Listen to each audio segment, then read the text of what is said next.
Hello and welcome to Indus News. Live from Islamabad, I'm Naila Shuja and these are the headlines.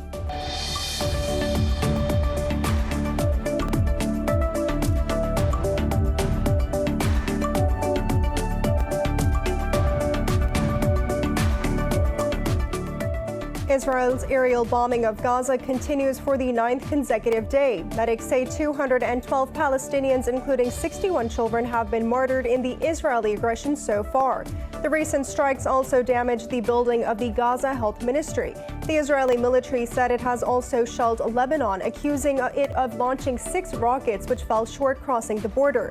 Meanwhile, U.S. President Joe Biden has expressed his support for a ceasefire in a phone call with Israeli Prime Minister Benjamin Netanyahu.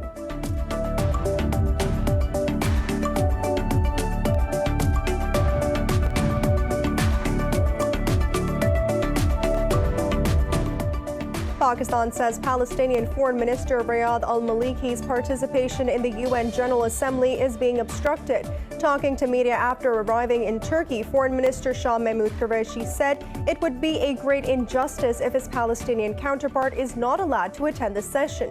He added Israel's bombing is a blatant violation of human rights laws and 4th Geneva Convention.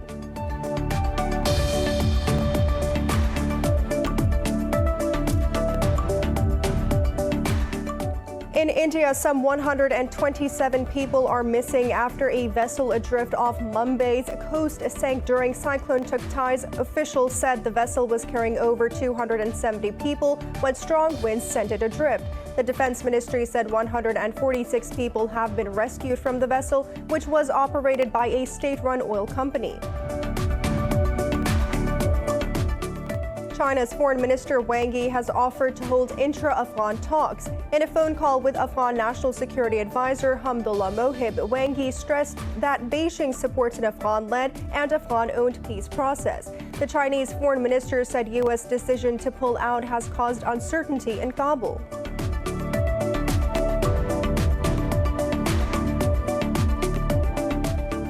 India has registered a record 4,329 COVID-19 deaths and more than 263,000 infections over the past 24 hours. In Pakistan, 135 people lost their lives to the virus and more than 2,500 people tested positive overnight. Globally, the virus has claimed more than 3.38 million lives and infected over 163 million people so far.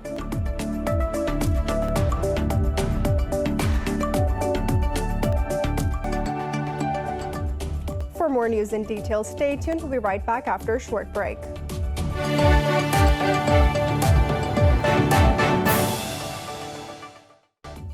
Welcome back. Israel's aerial bombing of Gaza continues for the 9th consecutive day. Medics say 212 Palestinians, including 61 children, have been martyred in the Israeli aggression so far. More in this report. Israel is making a mockery of human rights and international calls for peace as it continues to bomb Gaza. In its genocidal spree, Israeli forces have targeted religious sanctuaries, residential areas, media houses, hospitals, refugee camps, even schools and orphanages. The Palestinians in Gaza, occupied West Bank and East Jerusalem, as well as villages in Israel, are observing a nationwide general strike today. The occupying forces killed 2 Palestinians and injured 10 others in an airstrike that hit the Cut 3 Red Crescent Society office in Gaza. The recent strikes also damaged the building of the Gaza Health Ministry. Gaza's officials say the electricity and water supplies have been knocked out by the Israeli bombs in the blockade strip. Meanwhile, the only coronavirus testing lab in Gaza has also been destroyed in an Israeli airstrike. We are extremely worried by the situation. The intensity, the violence has been very harsh, has been very heartbreaking to see, especially during this Eid al-Fitr time. So we would like to reiterate to the parties the importance of respecting IHL, international humanitarian law. Israeli forces killed a Palestinian teen in northern Hebron in Gaza. Palestinian media said occupying soldiers opened fire with live rounds on Palestinian youth resisting their intrusion to an Al-Rawab refugee camp. Amnesty International has condemned U.S. plans to sell weapons worth $735 million to Israel in the midst of assaults on Palestine. Iran's Foreign Minister Javad Zarif slammed the move, saying U.S. grant is helping Israel kill more Palestinian children with more precision. Meanwhile, U.S. President Joe Biden has expressed his support for a ceasefire in a phone call with Israeli Prime Minister Benjamin Netanyahu. U.S. Secretary of State Antony Blinken says he has not seen any evidence provided by Israel on suggestions that Hamas was operating out of a building that was housing media outlets. I think President Biden and other members of the administration have raised directly our concerns with our Israeli counterparts about the safety and security of journalists operating in Gaza, and we have stressed the need for their protection. However, despite all the evidence of Israel's war crimes, international human rights champions have been able to do little to defend the rights of Palestinians. Palestinian Foreign Minister Riyad al-Maliki has once again urged the United Nations to stop Israel's crimes against children. The UN Security Council is set to convene today for the fourth time to discuss the Israel-Gaza conflict. However, the apartheid regime has vowed to continue strikes against the innocent Palestinians. Pakistan says Palestinian Foreign Minister Riyad al-Maliki's participation in the UN General Assembly is being obstructed. Foreign Minister Shah Mahmood Qureshi revealed this while talking to the media after arriving in Turkey. Pakistan's foreign minister said it would be great injustice if his Palestinian counterpart is not allowed to attend the session. Qureshi said Islamabad and Ankara want to convince the world that it must act to stop Israel's bombing of Palestine. He said Pakistan is in the process of contacting and consulting various countries to stop Israel's aggression. The foreign minister said Muslims in the European Parliament should pressure their leaders to help Palestine. Pakistan's top diplomat said the bombing has cut Palestinians' access to hospitals, food, electricity, and the internet. He said that it will be regrettable if the international community remains silent on the Palestinian issue. In India, some 127 people are missing after a vessel adrift off Mumbai coast sank during Cyclone Tuktai. The Indian Navy said 2 ships and helicopters have been deployed to assist in the search. Reportedly, the vessel was carrying over 270 people when strong winds sent it adrift, but authorities say Tuktai was now weakened after slamming into the eastern coastal state of Gujarat. India's meteorological agency has classified down the storm as very severe, with sustained wind speeds of up to 160 kilometers per hour. So far, 16 people have been killed by the havoc wreaked by the storm, while 200,000 have been forced to evacuate. China's Foreign Minister Wang Yi has offered to host the Intra-AFGHAN talks. Wang was speaking to Afghan National Security Advisor Hamdullah Mohib on a phone call.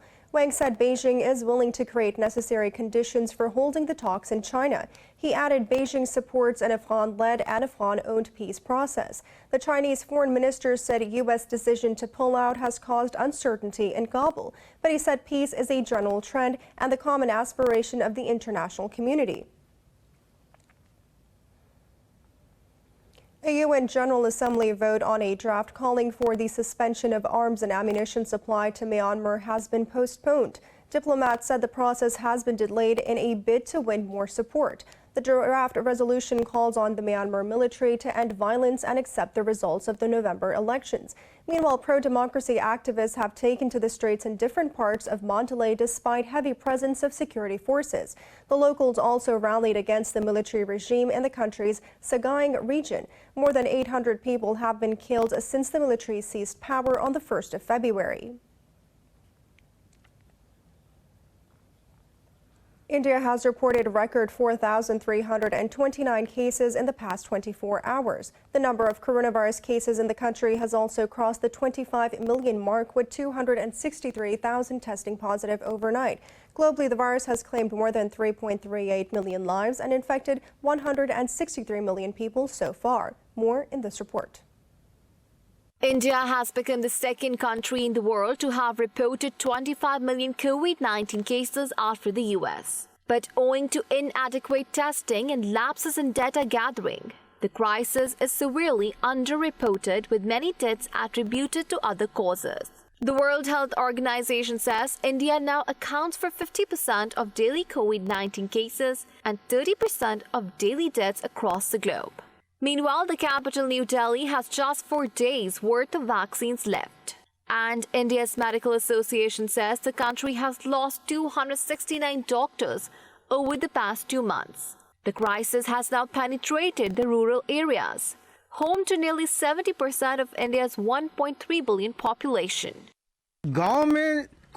If COVID-19 spreads completely in the villages, then no hospital in India can accommodate them because the rural population is very large and the healthcare is fragile. We have to increase testing in the villages, and if the patients could be identified in the beginning and are provided proper treatment, then the pandemic could be prevented from spreading in rural India. A new study has found that COVID-19 vaccines tend to alleviate the symptoms of long COVID. Over in Europe, Germany has announced to scrap its vaccine priority list and start offering jabs to all adults from 7 June. Meanwhile, experts worry that Venezuela's low rate of vaccination means it could take up to 10 years to vaccine the population. This comes as the WHO warns that the world has now reached a situation of vaccine apartheid. I think I would go one step further and say not just that the world is at risk of vaccine apartheid, the world is in vaccine apartheid. As you know, high-income countries account for 15% of the world's population, but have 45% of the world's vaccines. And low and lower middle-income countries account for almost half of the world's population, but have received just 17% of the world's vaccines. So the gap is really huge. In Japan, a top medical organization has thrown its weight behind calls to cancel the Tokyo Olympics, saying hospitals are already overwhelmed. Meanwhile, Thailand has reported its highest surge in daily deaths since the pandemic began. In Pakistan, 135 more people have lost their lives to the coronavirus in the past 24 hours. The country's death toll has risen to 19,752. The health ministry has reported another 2,500 cases overnight. Pakistan's caseload is now approaching 883,000. Meanwhile, over 795,000 people have recovered from the disease so far. Health officials say the number of active cases has declined to 67,000. The country's positivity ratio stands at 8.6%. The U.S. has expressed concern over the recent military tensions between Armenia and Azerbaijan. National Security Advisor Jake Sullivan raised the issue in calls with Armenian Prime Minister Nikol Pashinyan and Azeri President Ilham Aliyev. The State Department says Sullivan emphasized that military movements near undemarcated borders are proactive. Sullivan welcomed ongoing communication between the two sides to resolve the issue peacefully. He underscored the need for the two countries to conduct formal talks to demarcate their international border. Sullivan also conveyed U.S. commitment to peace, security, and prosperity in the South Caucasus.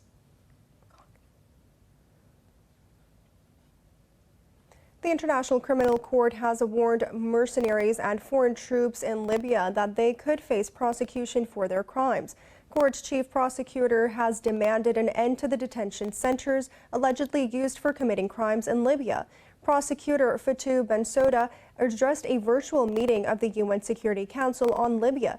Bensouda said the office has collected credible information and evidence on such criminal activities. She noted crimes committed on Libyan territory may fall under court's jurisdiction, no matter the nationality of the persons involved. Meanwhile, UK welcomed prosecutors' foreigners' withdrawal call and endorsed that the court has jurisdiction over this matter. About 5,000 migrants from Morocco illegally swam into Spain's northern African enclave of CEUTA. The Spanish government says one migrant had died in attempt. Madrid says the migrants mostly include young people, 1,500 minors, and many families trying to reach Europe. Foreign Minister Arantxa Gonzalez says Spain is keeping calm over the influx and sending them back to Morocco. Gonzalez said the Spanish and Moroccan governments are in touch over the matter. Spanish authorities say they will also increase security presence in the area after the huge migrant influx. It's now time for a short break. Stay with us.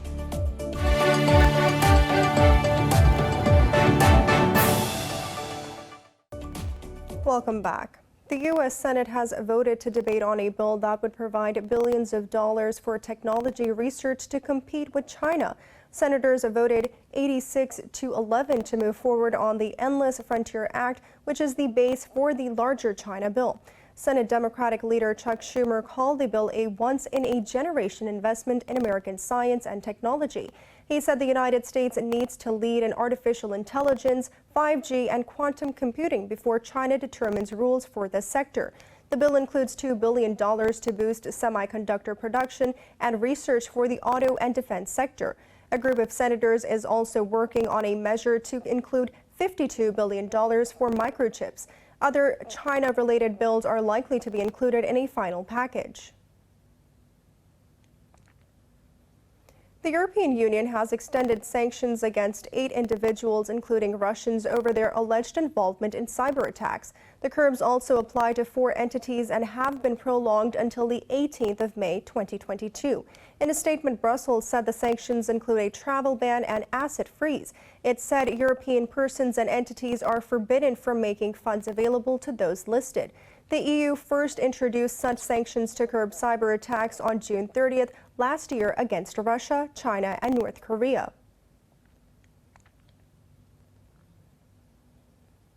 The European Union has drafted a new deal to facilitate the entry and residence of highly skilled non-EU workers. The draft deal between the European Parliament and Council aims to revamp the 2009 Blue Card work permit system. The deal will see the required salary threshold lower and reduce the minimum duration of a work contract. It also introduces enhanced rights and the possibility to move and work more easily between member states. The European Parliament and Council still need to confirm the deal by adopting the new Blue Card scheme. Member states will then have 2 years to implement the measures into national law.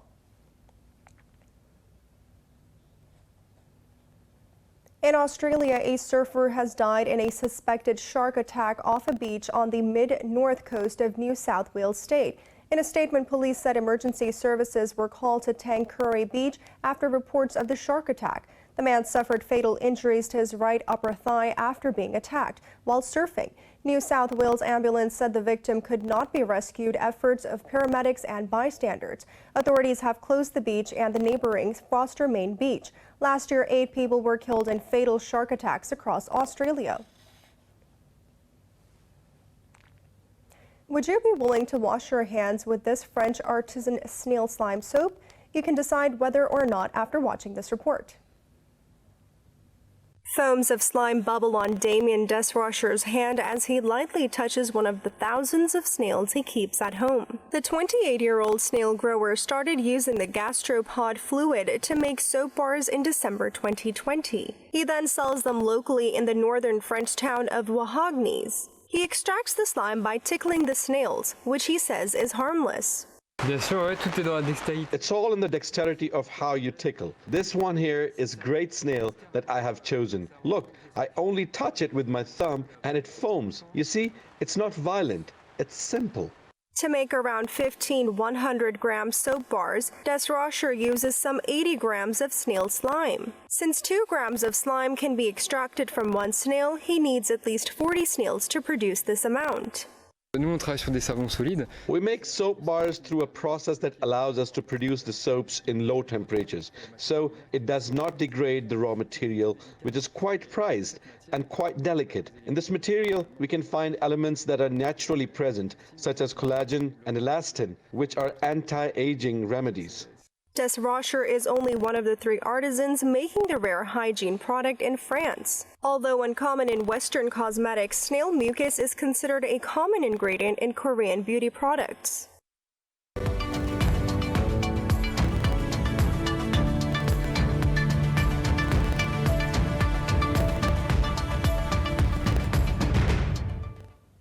Pakistan received record remittances of $2.8 billion in April, 56% higher than last year. In a tweet, Prime Minister Imran Khan said he always considered overseas Pakistanis the country's biggest asset. Khan said a record $24.2 billion were readmitted in the first 10 months of the fiscal year. In a tweet, the State Bank of Pakistan said there was a 29% increase in remittances. It said worker remittances have surpassed the last fiscal year by over $1 billion. Inflows during the July to April period were mainly sourced from Saudi Arabia, UAE, UK, and the United States. European stocks have edged up as global markets look to break out from the gloomy sentiment that was seen at the start of the trading week. Italy's FTSE MIB is leading the gains, adding over 0.5%. London's FTSE and Frankfurt's DAX edged up marginally. The Pan-European Stock 600 and the CAC 40 in Paris have also gained fractionally. Earlier, all Asian bourses gained as investors reacted to the release of Japan's first quarter gross domestic data. International Monetary Fund's member countries have agreed to clear Sudan's errors into the institution. This was agreed during a conference hosted by French President Emmanuel Macron to kickstart the broader debt relief effort for Sudan. Macron announced that the cancellation of Sudan's $5 billion debt to France. He said Paris will also provide Khartoum with a $1.5 billion bridge loan to facilitate external debts. Sudan's foreign ministry said Italy and Germany have also committed to clearing their shares of a total of $1.8 billion in debt. Norway's ambassador to Sudan said her country would cancel its debt, listed at $100 million. Kuwait, who is Sudan's largest creditor by far at $9.8 billion, said it would support debt resolution discussions. Saudi Arabia and China have also announced to reduce and forgive some debt. For the latest news updates, you can follow us on our social media at indus.news.